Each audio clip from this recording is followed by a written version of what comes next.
कहानी की शुरुआत होती है 1995 वैंकूवर कनाडा से। दो पंजाबी दोस्त निम्मा और दिलजीत पंजाबी गाने गाते हुए एक ज्वेलरी शॉप पर पहुंचे, जहां निम्मा दिलजीत की बहन और अपनी लवर हरलीन के लिए एक एंगेजमेंट रिंग लेता है। पर यह रिंग पहले से बुक थी, जिस पे निम्मे ने पैसा फेंका और रिंग तभी के तभी ले ली। पर कुछ लोग उसे गोली मार देते हैं। अब ये सब क्यों हुआ, कैसे हुआ, ये जानने के लिए हमें पहले तब के कनाडा के बारे में जानना होगा, जहां इस टाइम इंडियंस को ज़्यादा रिस्पेक्ट नहीं मिलती थी। निम्मे को भी बचपन में ऐसी चीज़ों का सामना करना पड़ता था।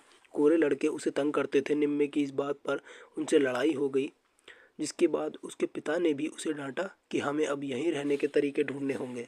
यहाँ निम्मे के पिता उसे एक आदमी बाजवा दिखाते हैं, जिसने 30 साल पहले कनाडा आकर अपना नाम और पैसे दोनों बना लिए। कहानी जाती है कुछ टाइम आगे, जब निम्मा जवान हो चुका था। आज वो एक इम्पोर्टेंट रग्बी गेम खेलने जा रहा था, जहां निम्मे को एक प्लेयर इंजर्ड होने की वजह से अब अपॉर्चुनिटी मिली और उसने इस अपॉर्चुनिटी का पूरा फ़ायदा उठाया। निम्मे को कॉलेज के लिए बढ़िया स्कॉलरशिप मिल जाती है। तो सीन शिफ्ट हुआ दूसरी तरफ, एक पुलिस वाले रावत पर, जो वैंकूवर में होने वाले ड्रग के धंधे पर इन्वेस्टिगेशन कर रहा था। उसके सामने आया कि यहाँ का एक बड़ा Punjabi gang leader Sarab Mexican drug supplier से मिल रहा है। जो यहीं दूसरी तरफ दलजीत और निम्मा अपनी कार शॉप पे थे, जहां निम्मे ने हरलीन को कपड़े चेंज करते हुए देखा और तभी उसका दिल हरलीन पर आ गया। अगले ही दिन कॉलेज में निम्मे के लोकर से पुलिस वाले को ड्रग मिल गए। अब इसके बारे में निम्मे को तो कुछ पता नहीं था, क्योंकि ये काम एक गोरे ने उसे फंसाने के लिए किया था। इस चीज़ ने निम्मे से उसकी स्कॉलरशिप और कॉलेज दोनों छीन लिए। जेल में हमारे सामने आता है कि निम्मे ने पंजाब 1984 के दंगों की वजह से छोड़ा, क्योंकि इसी दंगे में उसके बड़े भाई को जलाकर मार दिया गया था। तो कहानी गई उसी अमीर आदमी रंजीत बाबा पर, जिसने अपनी बीवी को काउंसलर के इलेक्शन लड़ने को कहा कि ऐसा करके हम यहाँ कनाडा में अपने पंजाब के लोगों की रिप्रेजेंट कर पाएंगे। यहीं इधर ऑफिसर रावत सरब की गैंग के पीछे था। वो एक आदमी के घर पहुंच जाता है। रावत ने उसे धमकाया कि तुझे मुझे सरब की सारी डिटेल देनी होगी कि वह कहाँ जा रहा है, कहाँ आ रहा है, वरना मैं तुझे यूके भिजवा दूंगा और जहाँ तू वांटेड है। अपने परिवार को खोने के डर से यह काम करने को मान गया। पर इधर दूसरी तरफ इस ड्रग वाले इंसिडेंट ने निम्मे को बिल्कुल ही बदल डाला। निम्मा एक बहुत ही इंटेलिजेंट स्टूडेंट होने के बावजूद भी अब पढ़ना नहीं चाहता। अब वो कुछ अलग करना चाहता है, जिससे उसे गोरों की गुलामी ना करनी पड़े। निम्मा सीधा अपने दोस्त दलजीत के पास जाकर एक पंजाबी रैप रिकॉर्ड करता है। दलजीत और हरलीन को यह रैप बहुत पसंद आई, पर जब दलजीत उसे लेकर लेबल्स के पास जाता है, उन्होंने वहाँ कहा कि पंजाबी रैप्स यहाँ नहीं चल पाएंगी। जिस पे निम्मे ने अंडरग्राउंड जगहों पर जाकर अपनी रैप गाई, जहाँ के लोगों को भी यह बहुत पसंद आई। और यहीं निम्मे की मुलाकात हुई एक आदमी हैरी से, और हैरी भी सरब की गैंग का ही एक बंदा था। और निम्मे ने उसके पास एक महंगी गाड़ी देखी, तो वह अगले दिन उसके काम मांगने पहुंच गया। हैरी को एक जगह लेकर जाता है, जहां उसे कुछ लोगों को पैसे देने थे। हैरी निम्मे को नीचे उतार आगे चला गया। यहीं हैरी की इन लोगों से लड़ाई हो गई। ये लोग हैरी को मारने के लिए पकड़ लेते हैं, तो निम्मा बीच में आ गया। वो अपनी बहादुरी दिखा हैरी को बचा लेता है। निम्मे ने उन लोगों की बाइक्स भी ख़राब कर दी थी, ताकि वो उनके पीछे ना आ पाए। और ये सब देख हैरी ने निम्मे को सरब से मिलाया, और सरब को भी निम्मे का एटीट्यूड बहुत ही पसंद आता है। उन्होंने निम्मे को एक होटल में ड्रग्स ड्रॉप करने का काम दिया। यहीं इधर दूसरी तरफ पुलिस वालों को बता रहा था कि सरब कोकेन का एक नया सप्लायर ढूंढ रहा है, क्योंकि उसके करंट सप्लायर यानी चाइनीज़ गैंग्स अब उसे इतना कोकेन बेचने को नहीं दे रहे हैं। इसलिए सरब उस मैक्सिकन सप्लायर को मिला, जो पुलिस वाले को भी इसी डील की आड़ में सरब को पकड़ने का मौका ढूंढ रहे थे।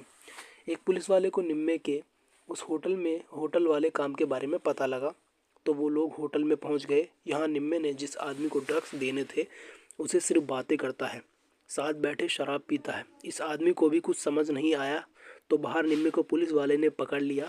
वो उसकी चेकिंग करते हैं, कार चेक करते हैं, पर कुछ भी नहीं था। निम्मा जब वापस सर्प के पास पहुंचा, तो लोग उसे पूछते हैं कि माल कहाँ है। यही हमें पता लगा कि पुलिस वाले सरब के ही आदमी थे, और ये निम्मे का टेस्ट था, जिसे निम्मे ने बहुत ही अच्छी तरह पास कर दिया।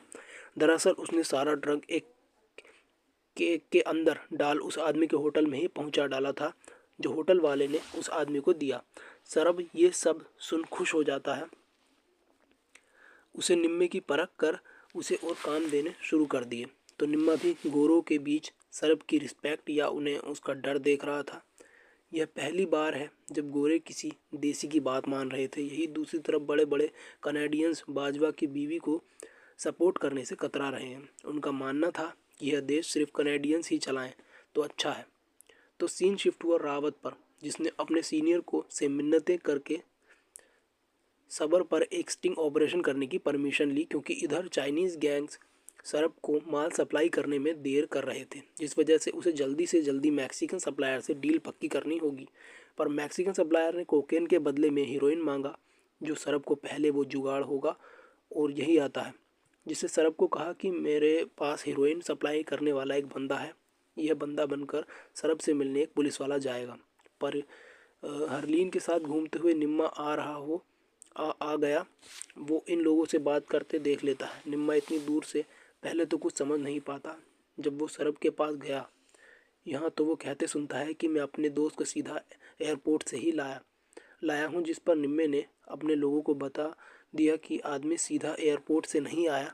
तो इतना सब कुछ बोलकर पुलिस वाले को सबूत देता है। उसके लोगों ने उसे सच बता दिया। अब सरब इस आदमी को तो धमकी दे आराम से यहाँ से भेज देता है, पर उसको नहीं बख्शा।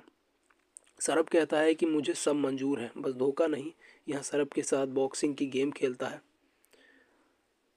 उनको पीट पीट कर मार डाला। सरब कहता है कि मैं तुम लोगों को पहले से ही एक परिवार समझता हूँ, तो मैं धोखा नहीं सहूँगा। उसने निम्मे को बंदूक दे दी, जिसके बाद सीन शिफ्ट हुआ पुलिस डिपार्टमेंट में, जहाँ रावत को बहुत डांट पड़ती है कि इतना रिस्की काम करने की क्या ज़रूरत थी।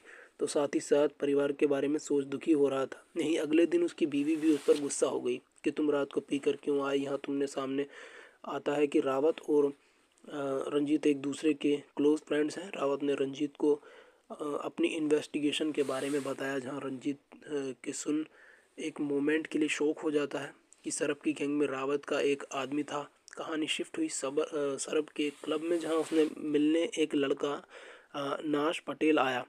वो सरब को कहता है कि बॉस आपको बुला रहे हैं। पहली बार था जब निम्मे ने सरब को किसी के बुलाने पर ऐसे जाते हुए देखा।